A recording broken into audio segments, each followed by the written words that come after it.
Good evening, Commissioners. My name is Heather Gingerich, and I would like to spend the next few minutes giving you a crash course in medical geology that focuses on some of the things that you don't get taught in medical or dental school, namely the downsides, adverse effects, contraindications, and information gaps involved in the practice of municipal water fluoridation.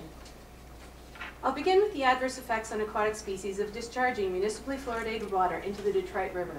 Here's what we know. We know that when it comes into the system, it's at 0.10 milligrams per liter, and that when it reaches Amherstburg, it's 0.12. We also know that it is against 3 federal regulations, at least, to raise that level above the level 0.12, according to Environment Canada's Protection of Aquatic Species. We also know that 7 out of 8 turtles of Ontario native species turtles are currently listed as species at risk, so we know their populations are crashing.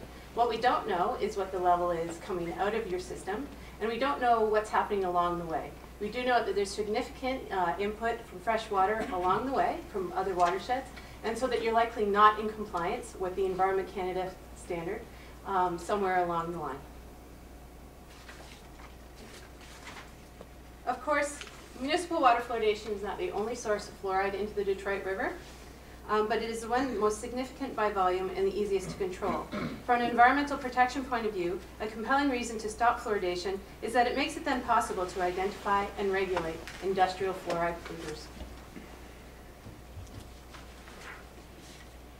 Unfortunately, what we can see is that aquatic species and human infants are most at risk from artificial water fluoridation, and they are not protected by the Ontario drinking water standards or by the municipal industrial strategy for abatement.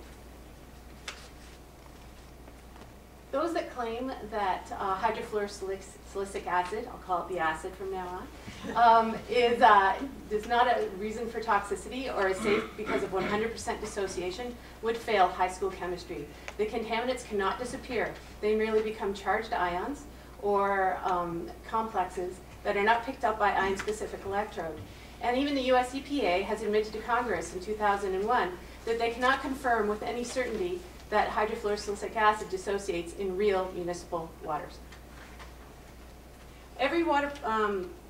All natural waters contain varying amounts of every element on the periodic table as ions or complexes.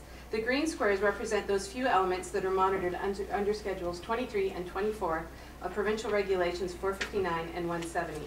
The problem is that a little bit of fluoride destabilizes the water chemistry in a big way, causing interactions along the system that the operators cannot control and that we all know nothing about because it's not currently part of a standard testing regime. The HACS C8610 ion-specific analyzer that used to monitor the municipal water system is certainly underestimating the total amount of fluoride that's being delivered to residents because of these complexations that it cannot detect.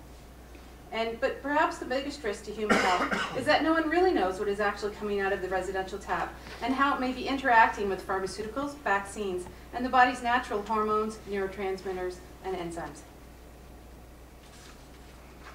So as you can see, there is no margin for safety for formula-fed infants and aquatic life. When Windsor currently fluoridates at a level of 0.65 milligrams per liter, which is 50 times what is recommended as the adequate intake for children less than 6 months by the National Academy of Science. Consequently, this is very close to the level that is found in breast milk.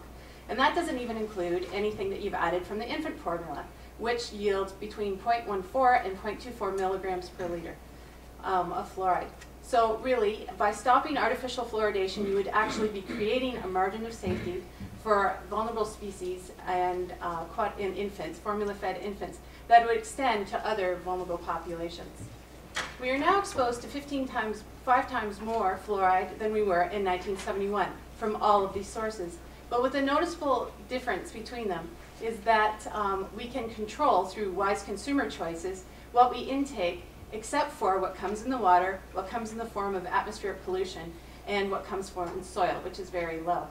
Now, the problem is that the developing fetus is exposed to almost 100% of whatever makes into the maternal bloodstream. And Health Canada has absolutely nothing to say about the effects of fluoride on the developing fetus.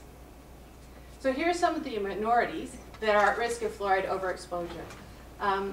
The problem is that you will see thyroid disorders, kidney stones in the first and second generations of exposure. in these vulnerable populations. But where the wheels really fall off is in the third generation of exposure due to cumulative DNA damage and bioaccumulation. And this is basically where our children are today. They're being born in the third generation of exposure.